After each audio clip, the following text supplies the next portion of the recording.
ဒေါ်တန်းတန်းတို့ကိုမေးချင်ပါတယ်အခုဥစ္စာကလေတိုင်းပြည်မှာကစစ်ဘောင်ကတအားကျနေတာပေါ့နော်နိုင်ငံရေးဘောင်ကကျင်းနေတယ်လို့ပြောလို့ရတာပေါ့ရွေးကောက်ပွဲအလွန်ကာလမှာတကယ်ပြောဆိုဆွေးနွေးနိုင်တဲ့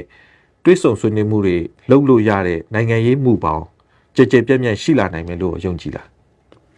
ယုံကြည်ပါတယ်။ဘာကြောင့်လဲဆိုတော့ဒီရွေးကောက်ပွဲပြီးတဲ့အခါကျလို့ရှိရင်တော့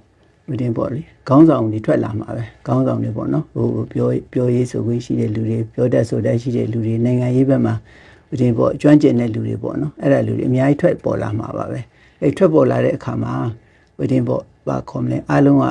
ဟိုညှိနှိုင်းပြီးတော့အလုပ်လုပ်ကြလို့ရှိရင်တော့ရပါတယ်အဲ့ဒီလိုပဲဟိုစစ်တပ်ဘက်ကလည်းအဲ့လိုလိုက်လျောမှုတွေရှိလာမယ်တိတ်ပြီးတော့သူတွေအခုလိုအကြက်တဲတွေမလုပ်ဖဲနဲ့အဲ့လိုဟာမျိုးပေါ့နော်ခေါင်းဆောင်တယောက်ကို